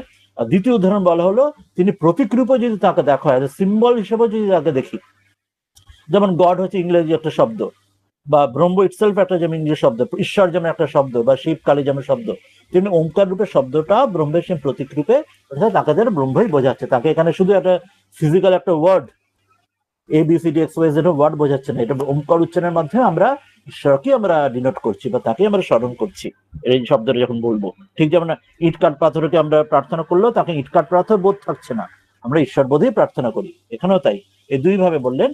এরপর বললেন যে এটি ব্যাহরণ মানে উচ্চারণ করে, এই ওমকার উচ্চারণ করে তদ বাচ্য, তার যে বাচ্য মানে ওই সেটাই বলা হলো, এই যে উচ্চারণ করে তার বাচ্য হচ্ছেন সে পরম যে নির্গুণ যে ব্রহ্ম, সেই তার বাচ্য, তার মাধ্যমে তাকেই বোঝানো হচ্ছে। এবং আমাকে অনুস্মরণ করে মানে ঈশ্বর শ্রীকৃষ্ণ বলছেন যে আমি যে তিনি যে আমাকে সগুণ ব্রহ্মরূপে তিনি যে রয়েছেন, ওই যে পূর্ণমদ পূর্ণমিদম যে মন্ত্র আমরা জানি, প্রার্থনা শান্তি মন্ত্র আছে বেদের, যে সগুণ ব্রহ্মরূপে যে আমার সামনে রয়েছেন, আজকে শ্রীকৃষ্ণের সামনে দাঁড়িয়ে অর্জুনকে বলছেন যে সেই সগুণ ব্রহ্ম আর যে নির্গুণ ব্রহ্ম আসলে আলাদা নয়, এটি মনে করাচ্ছেন যে আমাকে তুমি আমার সামনে, আমি তোমার সামনে সগুণ ব্রহ্ম এর রূপে রয়েছি, কিন্তু আমি তার থেকে আলাদা নয়। কেন না, এটাও শ্রুতিতেই বলছেন না, শ্রীকৃষ্ণ বানিয়ে বলছেন, এটা এখানে শ্রুতিতে বলা হচ্ছে ব্রহ্ম বেদ ব্রহ্ম এব ভবতি, যিনি ব্রহ্মকে জানেন তিনি ব্রহ্ম হয়ে যান। এটা প্রত্যেকেই তাই, যে কোনো মহাপুরুষ যেন জীবনমুক্ত মহাপুরুষ যখনই যিনি যে ব্রহ্মকে জানেন তিনি ব্রহ্মের সঙ্গে এক হয়ে যান। সেটাই ওই জন্য বলছেন, ওই জন্য মাম অনুস্মরণ, অর্থাৎ সেখানে আমার যে নির্গুণ যে স্বরূপ সেগুলো অনুস্মরণ করো, যে আমার এই আউটার ফর্মের মধ্যে এখানে আটকে থেকো না, don't get attached and don't get stuck up in this form alone. সগুণ ব্রহ্ম আছেন, সেটাও পারে যে সেই জন্যই আপনি বোধহয় আগের দিন পড়াচ্ছিলেন এইটাই আর কি, এই মানে পরব্রহ্ম অপরব্রহ্ম বোঝাচ্ছিলেন যখন আর কি, তখন ওইটাই পড়েছিলেন, পূর্ণমদ উদাহরণ দিয়েছিলাম। এবং এটা মনে রাখবেন সেই লীলা প্রসঙ্গটা আপনারা পড়বেন একবার, পড়েছেন আপনারা, এই দেখবেন তোতাপুরী যেটা একটু আগে বললো, তোতাপুরী যখন সন্ন্যাস দিচ্ছেন শ্রীরামকৃষ্ণকে, প্রথমে তার সেই বলছেন মায়ের রূপ আগে আসছে, খুব সহজে এসে যাচ্ছে, কিন্তু মাকে পেরিয়ে তার যে নির্গুণ স্বরূপ সেখানে যেতে পারছেন না। তখন তোতাপুরী কপালে সেই একটা কাঁচ ফুটিয়ে দিলেন, বলে এখানে মনকে এক করে। কাঁচ মানে কপালে মানে কোনখানে, এই ভ্রুবার মধ্যে, এই যেটা আজকে পড়লাম ঠিক কপালে দুই ভ্রুর মধ্যে, সেখানে তোতাপুরী কাঁচ ফুটিয়ে দিয়েছেন, অর্থাৎ এই যে প্রাণব অবস্থার সম্যক আজকে যেটা পড়লাম মূর্ধিনী আদে, ওইটাই ওইখানে তোতাপুরী যেখানে তার কপালে কাঁচ ফুটিয়ে দিচ্ছেন, দিয়ে ওইখানে মনকে বলছে একাগ্র করতে হৃদয় এখান থেকে। দিয়ে সেখানে কি বলছেন, সেখানে বলছেন এরপরে আবার যখন ঠাকুর ধ্যান করছেন আবার মায়ের রূপ আসছে, তখন ঠাকুর কি বলছেন, যেন জ্ঞান অসির দ্বারা, জ্ঞান রূপ তরোয়ালের দ্বারা যেন মায়ের রূপকে যেন দ্বিখণ্ডিত করেছেন। এবং সেখানে বলছেন দ্বিখণ্ডিত করলে যেন, আমরা যদি মনে করি কাউকে যদি দ্বিখণ্ডিত করি সে তো দুঃখী হবে, এটা আমাদের ন্যাচারাল যে একটা নেগেটিভ ভাব, কিন্তু সেখানে কি বলছেন, মা যেন সেখানে হাস্য মুখে সেখানে নিজেই যেন তিনি সেখানে বিলীন হয়ে গিয়ে সেখানে নির্গুণ স্বরূপে চলে যাচ্ছেন। অর্থাৎ মাই এক রূপে, যদি আমরা মা বলি, মাই এক রূপে সগুণ রূপে ছিলেন, সে মাই এবার নির্গুণ রূপে তিনি অবস্থান করছেন স্থিতিরূপে নির্গুণ নির্বিকল্প সমাধিতে। আর উল্টো করে বললে যদি বলি, ব্রহ্মই তিনি সগুণ রূপে মা হয়ে দেখা দিয়েছিলেন, এবার সেই ব্রহ্মই এখন নির্গুণ স্বরূপে রইলেন। মানে যেদিক দিয়েই বলি না কেন, এদিক থেকে বললে ওদিকেও তাই, ওদিক থেকে বললে এদিকেও তাই, ভাইসি ভার্সা যেটা ইংরেজিতে বলা হয়। ওই জন্য কালী ব্রহ্ম জেনে মর্ম, ধর্ম ধর্ম সব ছেড়েছে, যিনি কালী তিনি ব্রহ্ম, বা যে যার ইষ্ট সেম। এটি বলা হচ্ছে যে এখানে ওই জন্য উচ্চারণ করে যে আমার সঙ্গে ভেদ বুদ্ধি রাখবে না, এটাই মনে করাচ্ছে, যে জানবে ভেদ বুদ্ধি না রাখে এইভাবে যে দেহ ত্যাগ করবে, তিনি অর্চিতের মার্গে গমন করে সেখানে যাবেন। তবে এখানে অর্চিতের মার্গে যেখানে, সেটা আমরা পরে আসবো, সেটা কিন্তু এই বিদেহ মুক্তি দ্বারা ক্রমমুক্তির কথা আসছে এখানে, সেটা পরে আমরা আসবো। এটা কিন্তু ওই সময় সেই যে উপলব্ধি হয়, তাহলে তিনি জীবন মুক্ত হচ্ছেন। যেমন শ্রীরামকৃষ্ণের ক্ষেত্রে অবতার আদি মহাপুরুষ অথবা অন্যান্য আধিকারিক পুরুষরা, তারা জীবন মুক্ত, যারা শরীর থাকতেই ওই স্থিতিতে পৌঁছচ্ছেন। দ্বিতীয় একটি হচ্ছে বিদেহ মুক্ত, যেটা শরীর যাবার সময়, যেটা হচ্ছে সর্বগতানন্দজির একটি বই আছে, অখণ্ডানন্দজির শিষ্য, you will be a Paramhansa, যিনি কল্যাণানন্দজির ওয়ানখল আশ্রমের উদাহরণ সেখানে দিচ্ছেন। সেখানে একটা সাধু ভর্তি হচ্ছেন হাসপাতালে, তিনি শেষ সময় তার কোনো ডাক্তাররা দেখছেন কোনো রোগ বিশেষ পাচ্ছেন না, কিন্তু তিনি 21 দিনে শরীর ত্যাগ হচ্ছে, যেটা ঠাকুর বলেছেন কথামৃতে, যারা অর্থাৎ শেষ সময় সমাধি হয়ে 21 দিনে শরীর চলে গেল, সেটা বিদেহ মুক্তি। আর আরেকটি যেটি হয়, যে প্রয়াণ কালে, যেটা এখানে যেটা বলছেন যে এই যে অর্চিতাদি মার্গে, যেটা এখন শ্রীধর স্বামী যেটি বলছেন অর্চিতাদি মার্গে ব্যাখ্যাতে, সেটি হচ্ছে ক্রমমুক্তি। সেটি অধিকাংশ ক্ষেত্রে সেটি বেশি হয়, কারণ অত্যন্ত উচ্চ যদি আধিকারিক পুরুষ হয়, তাদের ক্ষেত্রে জীবন মুক্ত হন, ভেরি রেয়ার। যেমন শ্রীরামকৃষ্ণের কথা জানি, এই যুগে যেমন আরো দু একজন আমরা জানি, এই শ্রী রমণ মহর্ষি ভাবতে পারি, শ্রীমা আনন্দময়ী মা ভাবতে পারি, এমন আরো মহাপুরুষরা যারা আছেন, তারা জীবন মুক্ত রয়েছেন। আর অনেকে কিছু কিছু রয়েছেন যারা বিদেহ মুক্তি শরীর যাবার সময়, ওই যেটা আমি you will be a Paramhansa এই বইটি পড়বেন, স্বামী সর্বগতানন্দজির লেখা, কনখল হরিদ্বার আশ্রমের উদাহরণ দিচ্ছেন, 21 দিনে শরীর যাবার শেষ সময়, সেটি বিদেহ মুক্তি শরীর যাবার সময়। কিন্তু বেশিরভাগ কমন যেটি হয়, সেটি হচ্ছে যেমন ঠাকুর উদাহরণ দিয়েছে অনেক ক্ষেত্রে, শেষ সময় এসে নিয়ে যাব, যে অর্থাৎ তার ইষ্ট লোকে, যে যে ব্রহ্মলোক আর যে যে ইষ্ট লোকে, যার ইষ্ট লোক বৈকুণ্ঠ লোক, গোলোক, শিবলোক, যার যেমন লোকে, সেটি ক্রমমুক্ত, সেটি দেবযান মার্গে নিয়ে যাওয়া হয়। সেটি অর্চিত যে মার্গে বলছেন, সেটি এখানে তিনি উল্লেখ করছেন। সেটা সেটা শ্রীধর স্বামী টিকাতে বলছেন, সেটা সেটা শ্রীকৃষ্ণ স্বয়ং বলছেন না, শ্রীকৃষ্ণ শুধু ওইটি মেনশন করছেন। মহারাজ আরেকবার একটু বলুন, বিদেহ মুক্তি আর ক্রমমুক্তিটা। হ্যাঁ, বিদেহ জীবন মুক্তিতে 21 দিনের দিন চলে যাচ্ছে হ্যাঁ, শরীর। জীবন মুক্তি তো হচ্ছে একটা বললাম, যেটি হচ্ছে শরীর থাকছে, যেটা থাকছে, তারপরে যেটা- শরীর থাকছে, যারা আমাদের পরে আমাদের জ্ঞান দিচ্ছেন, তারা রয়েছেন বলেই তো আমরা এই শাস্ত্রের জ্ঞান পাচ্ছি। নয়তো জ্ঞান পেতাম না, তারা ঋষি হয়ে দিচ্ছেন বা অবতার হয়ে মহাপুরুষ হয়ে দিচ্ছেন, উদাহরণ দিলাম কয়েকজনের। আর তারা যখন শরীর চলে যাচ্ছে, তাদের ওই জীবন মুক্ত পুরুষ যখন শরীর যাচ্ছে, তখনও তাদের বিদেহ মুক্তি বা কৈবল্য মুক্তি হচ্ছে। তখন এতদিন তাদের শরীর ছিল, আর যে প্রারব্ধের কারণে লোকচক্ষুর মানে লোকের কথা, প্রারব্ধের কারণে জগতের চোখে বা ঈশ্বরের ইচ্ছায় বলতে পারি, আসলে প্রারব্ধ তাদের দৃষ্টিতে প্রারব্ধ নেই, অন্য লোকের চোখে প্রারব্ধ থাকছে, তাদের নিজেদের চোখে প্রারব্ধ নেই, সেটি ঈশ্বর ইচ্ছা দিয়ে তাদের শরীর থাকছে। তাদের যখন শরীর যাচ্ছে, সেটি বিদেহ মুক্তি, অর্থাৎ দেহ রইল না আর, বা কৈবল্য মুক্তি বলা হচ্ছে। আর অন্যদের ক্ষেত্রে যারা শেষ সময় তাদের উপলব্ধি হচ্ছে, ওই যে 21 দিনের শরীর যাওয়া, সেটাও বিদেহ মুক্তি।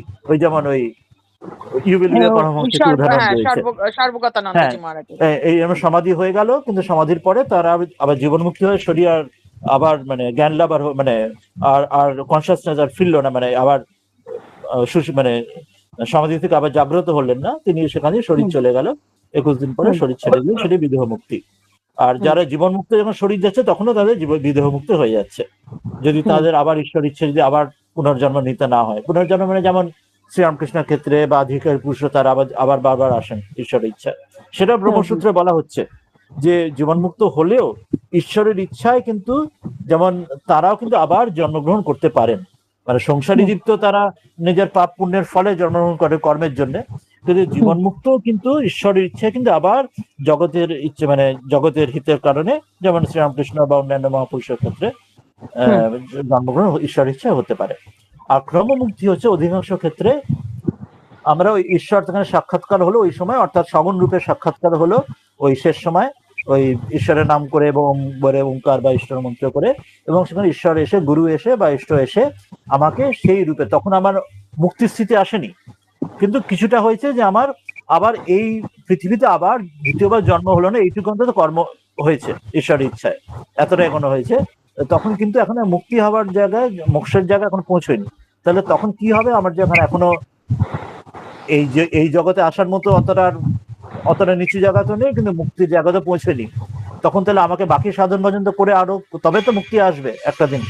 তখন তাহলে আমি ইষ্ট লোকে, যেটা আমরা বলি না রামকৃষ্ণের লোকে, আমরা বলি রামকৃষ্ণকে গমন করলেন, বা যে যার ইষ্ট লোকে, যার যার যার লোক, বৈকুণ্ঠ, শিবলোক ইত্যাদি গমন করলে, ব্রহ্মলোক যেটি বলা হচ্ছে, সেখানে গমন করবে, সেটি দেবযান মার্গে, যেটি অর্চিরাজি মার্গ, যেটি পরে তিনি বিস্তারে আসবেন, সেটি গমন করবেন, এবং সেখানে কল্পান্তে সাধন করে কল্পান্তে সেখানে তিনি তিনি এক আচ্ছা, হয়ে যাবেন, ওই সেখানে তার যে মুক্ত লোকে হবেন। আমাদের গতি হবে, মানে যে ইষ্টলোকে গতি হবে, হ্যাঁ সেইখানেই সাধন হবে, আর হ্যাঁ, পৃথিবীতে সেখানে এসে বাকি সাধন সাধন হবে না। হয়ে না, আর হবে না।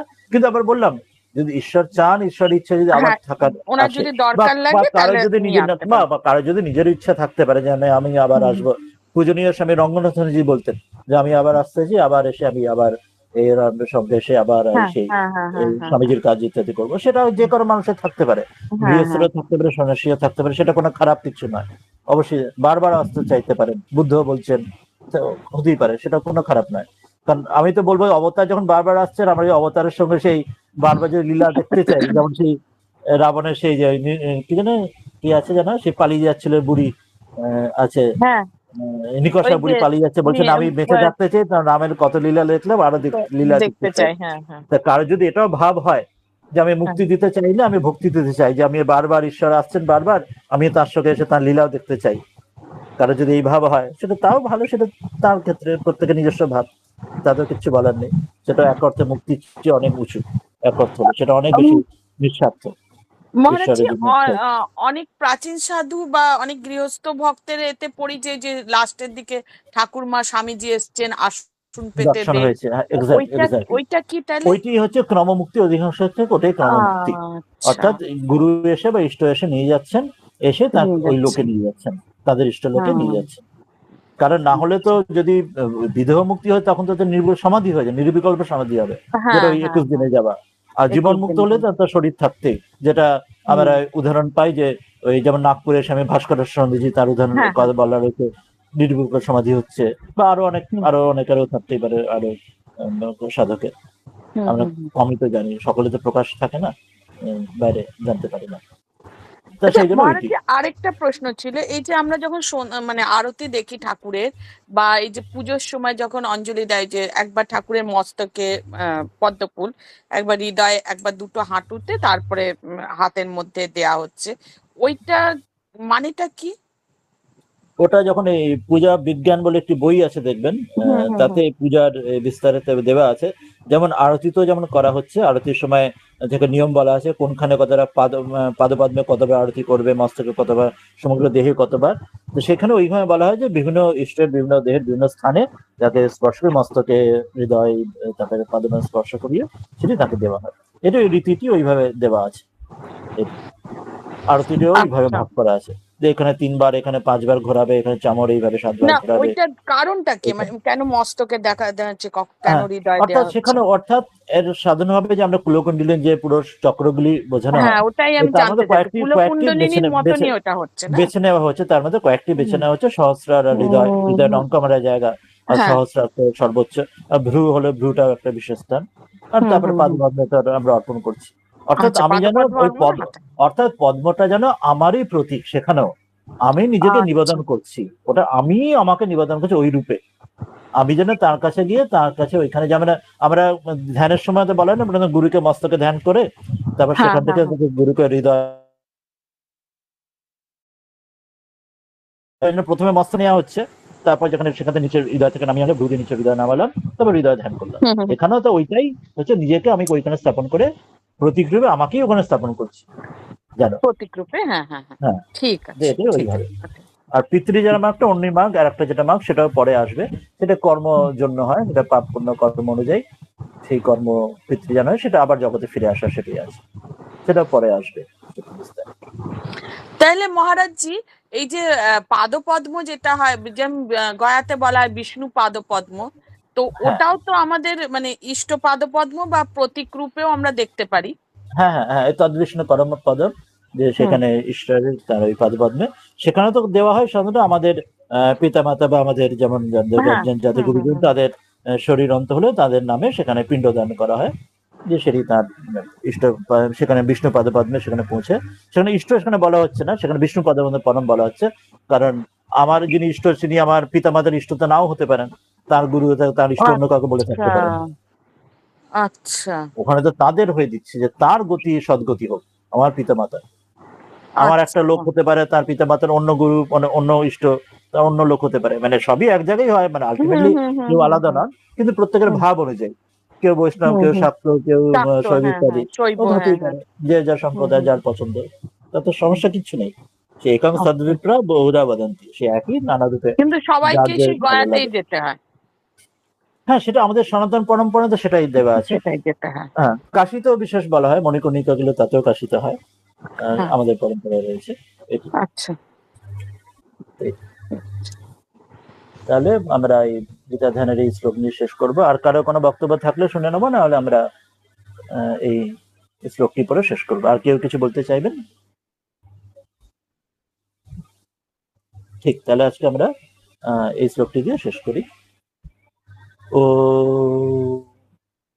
মূকং করোতি বাচালম পঙ্গুম লঙ্ঘয়তে গিরিম यत्कृपातमहं वन्दे परमानन्दमाधवम्।